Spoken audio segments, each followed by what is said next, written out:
Hello everyone, welcome back to ಚಂದನಂದು vlogs. So ನಾನೇನು salon ತೋರಿಸ್ತಿದ್ದೀನಿ ಅಂತ ಅಂದ್ಕೊಂಡ್ರೆ, ಸೊ ಸ್ಯಾಟರ್ಡೇ ಕೂಡಲೇ ಹೋಗಿದ್ದು ಹೇರ್ ಕಟ್ಟಿಗೆ ಅಂತ ಸಲೂನಿಗೇ. ಸೊ ನೆಕ್ಸ್ಟು ಅದಾದಮೇಲೆ ನಾವು ಸ್ನಾನ ಎಲ್ಲ ಮಾಡಿ ಬ್ರೇಕ್ಫಾಸ್ಟ್ ಮುಗಿಸಿ ಸೊ ಶಿವಮೊಗ್ಗ ಕಡೆ ಹೊರಟ್ವಿ. ಸೊ ಶಿವಮೊಗ್ಗ ಕಡೆ ಹೊರಡಬೇಕಿದ್ರೆ ಆಲ್ಮೋಸ್ಟ್ 11 ಆರ್ 11:15 ಏನೋ ಆಗಿತ್ತು. ಸೊ ಲೇಟಾಗಿ ಹೋಗಿತ್ತು ಬಿಕಾಸ್ ನಾವು ಹೇರ್ ಕಟ್ ಏನೋ ಮಾಡಿಸಿರ್ಲಿಲ್ಲ ಫ್ರೈಡೇ ಅಂತ ಹೇಳಿ. ಸೊ ಅದೊಂದು ನಂಬಿಕೆ ಅಲ್ಲ. ಸೊ ಹಾಗಾಗಿ ಸ್ಯಾಟರ್ಡೇನೇ ಬೆಳಗ್ಗೆ ಹೇರ್ ಕಟ್ ಮಾಡಿಸ್ತೀವಿ. ಸೊ ಸಲೂನೆಲ್ಲ ಓಪನ್ ಆಗೋದು ಗೊತ್ತಲ್ಲ ನಿಮಗೇ, 10 o'clock ಆಗುತ್ತೆ ಅಂತ ಹೇಳಿ. ಸೊ ಹಾಗಾಗಿ ನಮ್ಮ ಲಗೇಜ್ ಊರಿಗೆ ಕೂಡ ಹೋಗಬೇಕಿತ್ತು ಶಿವಮೊಗ್ಗದಿಂದ ಫಂಕ್ಷನ್ ಮುಗಿಸಿ. ಸೊ ಶಿವಮೊಗ್ಗಗೆ ಏನಕ್ಕೆ ಹೋಗ್ತಿದ್ದೀವಿ ಅಂತ ಹೇಳಿದ್ರೆ, ಸೊ ನನ್ನ ಫ್ರೆಂಡ್ದು ತಮ್ಮನ ಎಂಗೇಜ್ಮೆಂಟ್ ಇತ್ತು ಅಂತ ಹೇಳಿ ಹೋಗ್ತಾ ಇದ್ವಿ. ಸೊ ಹಾಗಾಗಿ ಶಿವಮೊಗ್ಗ ಕಡೆ ನಾವು ಸ್ಯಾಟರ್ಡೆ ಬೆಳಗ್ಗೆ ತಿಂಡಿ ತಿಂದ್ಕೊಂಡು ಅಲ್ಲಿಂದ ಹೊರಟ್ವಿ. ಸೊ ಬಿಸಿಲು ಕೂಡ ಹಾಗೆ ಹೊಡಿತಾ ಇತ್ತು. ಸೊ ಹಾಗಾಗಿ ಇದು ನನ್ನ ಮತ್ತೆ ವಾಪಸ್ ನನ್ನ ಲೇಯರ್ ಹೇರ್ ಕಟ್ನ ಮಾಡಿಸಿದ್ದು. ಅಂದರೆ ಲಾಸ್ಟ್ ಟೈಮ್ ಕೂಡ ವಾಲ್ಯೂಮ್ ಲೇಯರ್ ಹೇರ್ ಕಟ್ ಮಾಡಿಸಿದ್ದೆ. ಸೊ ಈಗ ಬರೀ ಜಸ್ಟ್ ಅದನ್ನೇ ಟ್ರಿಮ್ ಮಾಡಿಸಿ ಬಂದೆ. ಸೊ ನೆಕ್ಸ್ಟ್ ಹೊರಟ್ವಿ. ಟ್ರಾಫಿಕ್ ಕೂಡ ತುಂಬ ಜಾಸ್ತಿ ಆಗಿತ್ತು ಬಿಕಾಸ್ ಸ್ಯಾಟರ್ಡೇ ಲಾಂಗ್ ವೀಕೆಂಡ್. ಅದಾದಮೇಲೆ ನಾವು ನೈಸ್ ರೋಡ್ನ ತೊಗೊಂಡ್ವಿ. ಸೊ ನೈಸ್ ರೋಡ್ ತೊಗೊಂಡ್ರೆ ಸ್ವಲ್ಪ ಬೇಗ ಹೋಗ್ಬೋದು ಅಂತ ಹೇಳಿ ಸೊ ನೈಸ್ ರೋಡ್ ತೊಗೊಂಡ್ವಿ. ನೈಸ್ ರೋಡ್ ತೊಗೊಂಡು ಹೊರಟ್ವಿ. ಸೊ ಹೊರಟ್ವಿ ಅಂತ ಹೇಳಿದ್ರೆ ನಾವೊಬ್ಬರೇ ಏನು ಹೊರಟಿರಲಿಲ್ಲ. ನಮ್ಮ ಮುಂದೆ ಕೂಡ ಇವ್ರ ಫ್ರೆಂಡ್ಸ್ ಇನ್ನು 2 ಫ್ಯಾಮಿಲಿ ಇತ್ತು. ಸೊ ಅವರೆಲ್ಲ ಇಲ್ಲಿ ಕಾಫಿ ಡೇಯಲ್ಲಿ ಮೀಟ್ ಆಗೋಣ ಅಂತ ಹೇಳಿ ಸೊ ಮಕ್ಕಳು ಎಲ್ಲ ಅಲ್ಲೇ ಇದ್ದರು. ಸೊ ಅಲ್ಲಿಂದ ಒಂದು ಕೋಲ್ಡ್ ಕಾಫಿನ ಕುಡ್ಕೊಂಡು ಅಲ್ಲಿಂದ ನೆಕ್ಸ್ಟು ಕಾಫಿ ಡೇನ ಬಿಟ್ವಿ. ಸೊ ಕಾಫಿ ಡೇ ಬಿಡೋ ಅಷ್ಟರಲ್ಲಿ ಆಲ್ಮೋಸ್ಟ್ 1 o'clock ಏನೋ ಆಗಿತ್ತು ಆನ್ ದ ವೇ. ಇನ್ನು ನೆಕ್ಸ್ಟು ನಾವು ಪ್ಲ್ಯಾನ್ ಮಾಡಿದ್ದು ಊಟಕ್ಕೆ. ಸೊ ಹಾಗಾಗಿ ಚಿತ್ರದುರ್ಗ ಹೋಗಬೇಕು ಅಂತ ಹೇಳಿ ಬಿಕಾಸ್ ಅಲ್ಲಿ ಒಂದು ಊಟಕ್ಕೆ ಫೇಮಸ್ ನಾನ್ ವೆಜ್ ಒಂದು ಹೋಟೆಲ್ ಇದೆ ಅಂತ ಹೇಳಿ. ಸೊ ಹಾಗಾಗಿ ದುರ್ಗದ ಮೇಲೆ ಹೊರಟ್ವಿ. ಸೊ ಇಲ್ಲಿ ನೋಡಿ ವಿಂಡ್ ಫ್ಯಾನ್ಗಳು ಕಾಣ್ತಿದೆ ಅಂತ ಹೇಳಿ ಅದನ್ನು ಕ್ಯಾಪ್ಚರ್ ಮಾಡಿದೆ. ಸೊ ನೆಕ್ಸ್ಟು ಹೀಗೆ ಹೋಗಿ ಇನ್ನು ನಾವು ದುರ್ಗ ರೀಚ್ ಆಗೋ ಅಷ್ಟರಲ್ಲಿ 3 ಆಗಿತ್ತು ಅನಿಸುತ್ತೆ. I think 2:33. ಸೊ ಇಲ್ಲಿ ಫೇಮಸ್ ಹೋಟೆಲ್ ದುರ್ಗದ ಸಿರಿ ಆ್ಯಂಡ್ ಇಲ್ಲಿ ಮಟನ್ ಕೂಡ ತುಂಬ ಚೆನ್ನಾಗಿದೆ. ಸೊ ಆ್ಯಂಡ್ ಚಿಕನ್ನು ಕೂಡ ಚೆನ್ನಾಗಿದೆ. ಆಲ್ ಓವರ್ ಫುಡ್ಗಂತ ಬಂದರೆ ಫುಡ್ ತುಂಬಾ ಚೆನ್ನಾಗಿದೆ. ಆ್ಯಂಡ್ ಇಲ್ಲಿ ಪರ್ಟಿಕ್ಯುಲರಾಗಿ ಬಂದಿದ್ದು ನಾವು ಮಟನ್ ಹುಬ್ಳಿ ಡ್ರೈಗೆ. ಸೊ ಇದು ನನ್ನ ಹಸ್ಬೆಂಡ್ಗೆ ತುಂಬ ಇಷ್ಟ ಅಂತ ಹೇಳಿ. ಸೊ ನೆಕ್ಸ್ಟು ಅಲ್ಲಿಂದ ಊಟ ಮಾಡಿ ನಾವು ಒಂದು ಚಾಕ್ಲೇಟ್ ಬೀಡಾನ ತಿಂದು ಅಥವಾ ಬೀಡ ಪಾನ್ ಏನೇನು ತಿನ್ನೋರು ತಿಂದು ಸೊ ನಾವು ಚಾಕ್ಲೇಟ್ ಬೀಡ ತೊಗೊಂಡ್ವಿ. ಅಲ್ಲಿಂದ ಚಾಕ್ಲೇಟ್ ಬೀಡ ತಿಂದು ಸೊ ನೆಕ್ಸ್ಟು ನಮ್ಮ ಪಯಣ ಇನ್ನೇನಿದ್ರು ಲಾಸ್ಟ್ ಡೆಸ್ಟಿನೇಷನ್ ಶಿವಮೊಗ್ಗನೇ ಇದ್ದಿದ್ದು. ಸೊ ಊಟ ಎಲ್ಲ ಆಯಿತು. ಅಲ್ಲಿ ಮಕ್ಕಳನ್ನೆಲ್ಲ ಆಟ ಆಡಿಸಿ ಸ್ವಲ್ಪ ಹೊತ್ತು ಹೊರಟ್ವಿ. ಹಾಗೆ ದುರ್ಗದ ಸಿರಿ ಹೋಟೆಲ್ ಪಕ್ಕ ಐಶ್ವರ್ಯ ಪೋರ್ಟ್ ಅಂತಲೂ ಇದೆ. ಸೊ ಅಲ್ಲೂ ಕೂಡ ಫುಡ್ ತುಂಬ ಚೆನ್ನಾಗಿದೆಯಂತೆ. ಸೊ ನನ್ನ ಹಸ್ಬೆಂಡ್ ಎಲ್ಲ ಕೂಡ ಹೋದರು, ಸ್ವಲ್ಪ ಫುಡ್ನ ಎಕ್ಸ್ಪ್ಲೋರ್ ಮಾಡ್ತಾ ಇರ್ತಾರೆ. ಸೊ ಹಾಗಾಗಿ ಹೇಳಿದೆ ಅಷ್ಟೇ. ಐಶ್ವರ್ಯ ಪೋರ್ಟ್ನ ಕೂಡ ಇಲ್ಲಿ ಯಾವುದೇ ಥರ ಪ್ರಮೋಷನ್ಸ್ ಏನು ಮಾಡ್ತಾ ಇಲ್ಲ, ದುರ್ಗದ ಸಿರಿ ಐಶ್ವರ್ಯ ಪೋರ್ಟ್ ಅಂತ.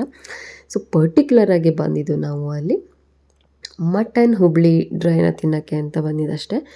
ಸೊ ನೆಕ್ಸ್ಟು ಹೊರಟ್ವಿ. ಬಿಸಿಲು ಇನ್ನೂ ಹೊಡಿತಾನೆ ಇತ್ತು. ಸೊ ಅಲ್ಲಿಂದ ನಾವು ಬಿಟ್ಟಾಗ ಒಂದು ಆಲ್ಮೋಸ್ಟ್ 4:30 ಏನೋ ಆಗಿತ್ತು. ಸೊ ಇಲ್ಲಿ ನೋಡಿ ಚಿತ್ರದುರ್ಗದ್ದು ಕಲ್ಲಿನ ಕೋಟೆ ಥರ ಸೊ ಕಲ್ಲು ಬಂಡೆಗಳೇ ಕಾಣ್ತಾ ಇದೆ. ಸೊ ಬಿಸಿಲು ಚಿತ್ರದುರ್ಗ ಆದರೂ ಅಷ್ಟೇ, ಶಿವಮೊಗ್ಗ ಆದರೂ ಅಷ್ಟೇ ಸ್ವಲ್ಪ ಹ್ಯುಮಿಡಿಟಿ ಜಾಸ್ತಿ ಇತ್ತು ಅಂತ ಅನ್ನಿಸ್ತು. ಸೊ ಇನ್ನು ನಾವು ಆಲ್ಮೋಸ್ಟ್ ಶಿವಮೊಗ್ಗ ರೀಚ್ ಆಗಬೇಕಿದ್ರೆ 6 ಆಗ್ತಾ ಬಂದಿತ್ತು. ಸೊ ಇದು ಈವ್ನಿಂಗ್ ನೋಡಿ ಸನ್ಸೆಟ್ ಆಗ್ತಾ ಇರೋದು. ಸೊ ಹಾಗೆ ಇನ್ನೇನು ಶಿವಮೊಗ್ಗ ನಾವು ರೀಚ್ ಆಗಬೇಕಿದ್ರೆ ಸೊ ನಾನು ಇದನ್ನು ಕ್ಯಾಪ್ಚರ್ ಮಾಡ್ತಾ ಇದ್ದೆ. ಸೊ ನೆಕ್ಸ್ಟು ನಾವೀಗ ಶಿವಮೊಗ್ಗ ಕಡೆ ತೊಗೊಂಡ್ವಿ. ನೆಕ್ಸ್ಟ್ ಇನ್ನು ನಾವು ಲೊಕೇಶನ್ ರೀಚ್ ಆಗೋ ಅಷ್ಟರಲ್ಲಿ ಆಲ್ಮೋಸ್ಟ್ 7:30 ಏನೋ ಆಗಿತ್ತು ಅನಿಸುತ್ತೆ. ಸೊ ನಾವೀಗ ಹೊರಟಿದ್ದು ನಮ್ಮ ಲೊಕೇಶನ್ ಕಡೆ. ಸೊ ಎಷ್ಟು ಬ್ಯೂಟಿಫುಲ್ ಆಗಿದೆ ನೋಡಿ ಸನ್ಸೆಟ್. ಸೊ ಈ ಸನ್ಸೆಟ್ನ ನಾನು ಒಂದು ಕ್ಯಾಪ್ಚರ್ ಮಾಡಿದೆ. ಸೊ ಫೈನಲಿ ನಾವು ಶಿವಮೊಗ್ಗ ರೀಚ್ ಆದ್ವಿ. ಸೊ ಶಿವಮೊಗ್ಗ ರೀಚ್ ಆಗಿ ಸಿಟಿಯಲ್ಲಿ ಹೋಗ್ತಾ ಇದ್ದೀವಿ.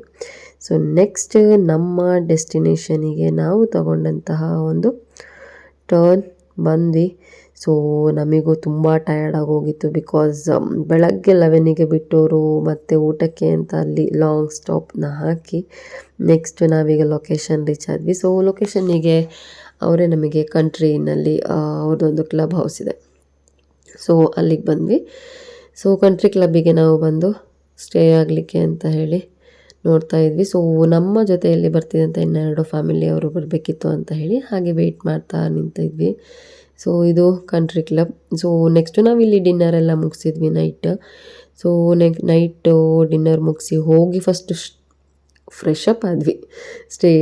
ರೂಮ್ ತೊಗೊಂಡು ಫ್ರೆಶ್ ಅಪ್ ಆಗಿ ಸ್ವಲ್ಪ ಹೊತ್ತು ಹಾಗೆ ಟಿ ವಿ ಎಲ್ಲ ನೋಡ್ತಾ ಇದ್ವಿ.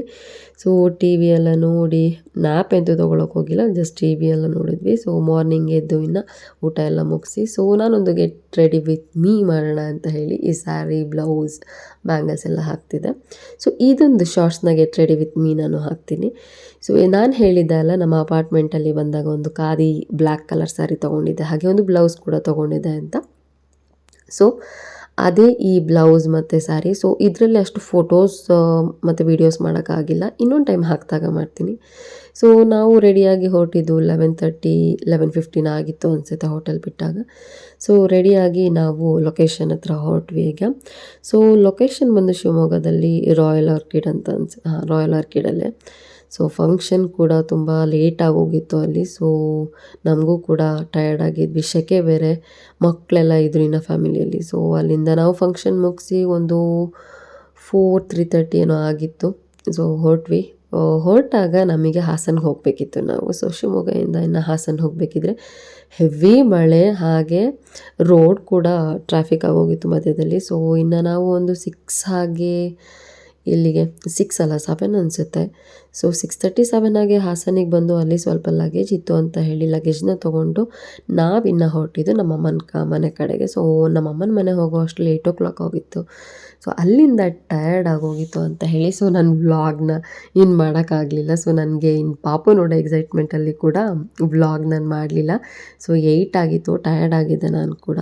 ಸೊ ಹೋಗಿ ಮಲ್ಕೊಂಡು ಊಟ ಮಾಡಿ ಹಸ್ಬೆಂಡ್ ಮನೆಗೆ ಊರಿಗೆ ಹೊರಡಬೇಕಿತ್ತು. ಸೊ ಹಾಗಾಗಿ ಪಾಪನ ಕೂಡ ಕರ್ಕೊಂಡು ಹೋಗಬೇಕಿತ್ತು. ಅವ್ನು ಸ್ವಲ್ಪ ಆಟ ಆಡಿ ಸ್ನಾನ ಎಲ್ಲ ಮುಗಿಸಿ ಸೊ ಅಲ್ಲಿಂದ ಒಂದು 11:30 ಹಾಗೆ ನಾವಿನ್ನು ಹಸ್ಬೆಂಡ್ ಊರಿಗೆ ಹೋದ್ವಿ, ಅಮ್ಮನ ಮನೆ ಬಿಟ್ಟು.